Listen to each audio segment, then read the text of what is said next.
За сайн байцгаана уу. Би өчигдөр видео эдит зөндөө хийгээд тэгээ оройтоод шүн унтсан. Тэгээ шүн унтаад дөнгөж сая сэрэл одоо нэг хоол унд идчихээд тэгээ бэлтгэлдээ очт юм уу гэдэг чинь гэрийнхээ ойрхон хоолны газар очин. За энэ хоолны газар ямар очтой газар вэ гэхээр манай Монгол нэг ах ажиллаулдаг. Тэгээ Монгол эзэнтэй хоолны газар байгаа. Hotpot ресторан.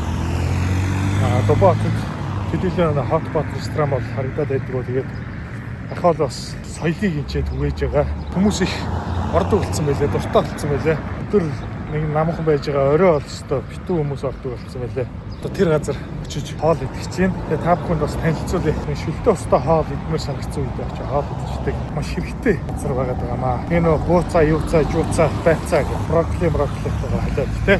Мөг зөвхөн халиад гоё шүлтөө хоол хийгээд тэгэхээр гоё идэг.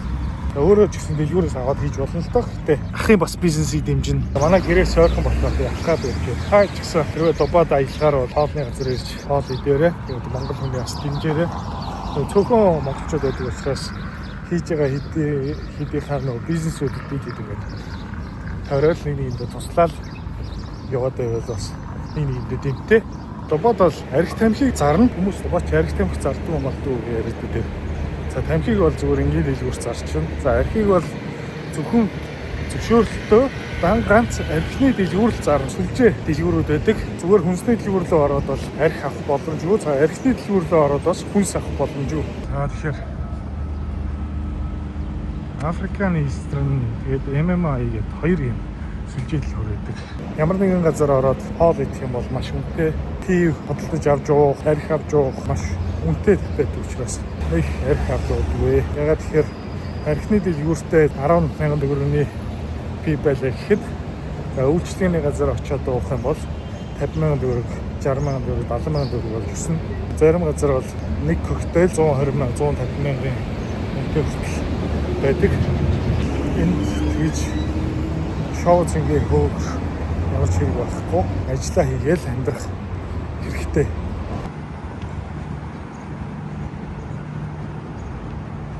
За ахын Hotpot ресторан ирлээ. Tony Wong. Chinese American restaurant. Ангийн доотлын шатнаас орж ирээд хоёр дахь руу хараад Tony Wong гэдэг юм ресторан байгаа. Тэгээд саус зүйлүүд байдаг.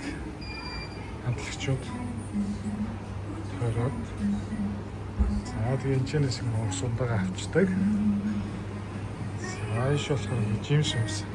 Тэрнээс бүгдийг нь авч болно. Энэ ингээд Монгол мөнгөөр нэг хүний 69 мянга төгрөг. За энэ кофе ус авч болно. Янз бүрийн юм. Нөө зөндөө. За ингээд харсан, хурсан.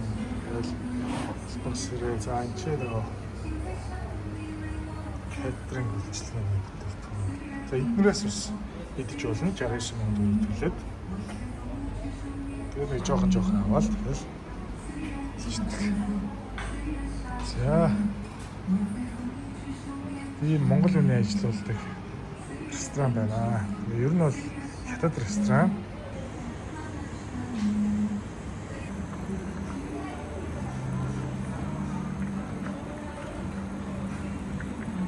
За өнөөдөр бэлтгэл хийсэн байна. Одоо 6 км хүрсэн байна.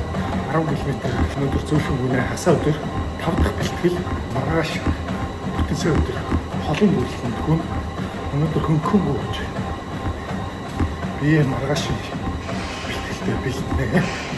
Сайн шүл устдаа хоол өнөөдөр идсэн.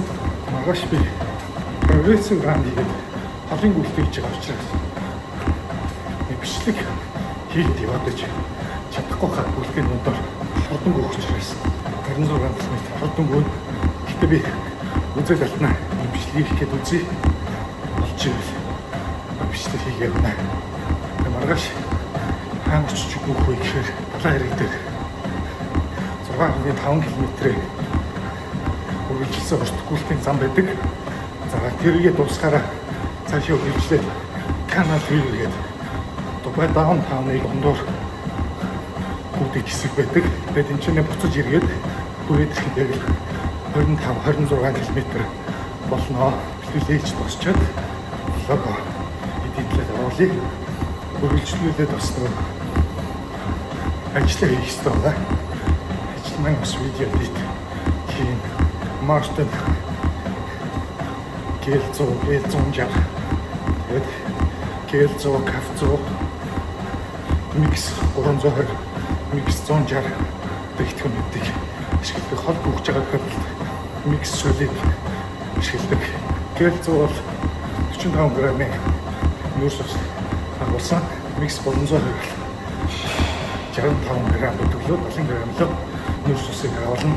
Тэгээд Мартиныг бол маш сайн ашиглаа. Тэмцээний өмнө гат тренинг сайн хийсэн бол Мартин ашиглахад бол маш үр дүнтэй байдаг. Глюкоз танд энерги нөхөх орц тайлбар содиум тэгээд тавс зүйлийг агуулсан байдаг. Энэ зөвхөн нөгөө энергийн гелийн хэрэгт ярьж байгаа учраас электролит бол тусдаа өөр талаар хэрэглэх хэрэгтэй. Тэмцээнд оролцоод 5 км, 10 км, 15 км, 20 км, 25, 30, 35, 40 гэдэг километрүүдээр эдгээр нь энержи гэл авах хэрэгтэй. За гэлээ дандаа нөгөө усыг дагуулж хэрэглэх хэрэгтэй.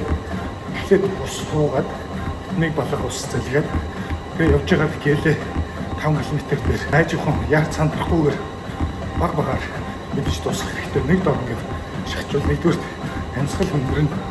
Хоёрдугаар нөгөө бие чинь ходоод нь гид маш олон хэм ороод ирэх учраас нэг 500 м гүөх зайд ингээд хуваарлаад баг багаар ийдчихвэл амьсгалт чинь ч дарамт болохгүй, хэзээ чинь ч дарамт болохгүй.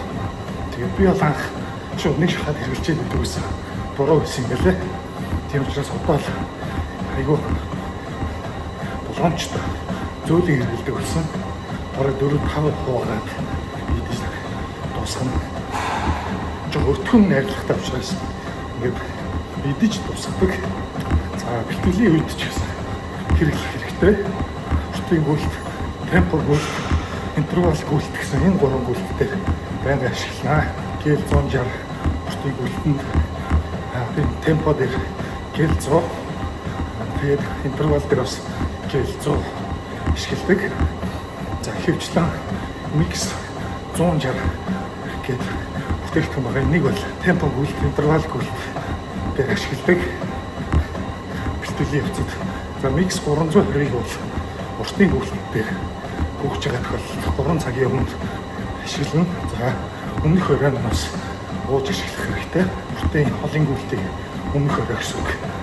Тэгээд өглөө босоод бэлтгэлдээ гарахаас 3 цагийн өмнө ууж хэрэглээд нэг банан идээд тэгээд ховёос зүгийн бол алуусанд хийгээд идэж хэрэгтэй гэсэн үг. Тэгээд бэлтгэлээ хийхэд таны бие маш их хүчтэй байна. Холын гүйлтийн бэлтгэлийн дундаа та маш сайн ус гидрэшн хийх хэрэгтэй. 5 км тутам ус сууж явах хэрэгтэй. Би бол жижигхэн 2 савнд 300 мг ус ичдэг. Тэрийг хуваарлаад 6 мураагаад жижигхэн болоод уучдаг. Дотор нь электролит найруулад тэгээд электролитаа уучаад хойноос нь гэл 160 багаар хоёр таслаад бэлтгэлийн явцад бол нэг л гэл 160 ашиглана. Яг тэгэл өмнө эхлэхээс өмнө микс 320 ашигласан учраас хангалттай нүүрс устай байгаа бэлтгэлийн явцад бол тийм учраас ганцхан ширхэг 160-ыг бэлтгэлийн дундуур тавьд хэрэглэдэг. 12-оос 14 км дээр тэгээд талын хэрэглэчээд 20-22 км дээр тэгээд талын хэрэглэдэг. Манайхан бавсан хасаад байдаг. Бавсыг өртөөсөө бэлтгэл хийж байдаг бол хасах хэрэггүй. Тэгээд давс байхгүй болохоос таны бичиж зуурна ажиллах болно шүү гэхээр авс бит ясаарай. Хамаагүй хидэж ус болохгүй ойлгомжтой.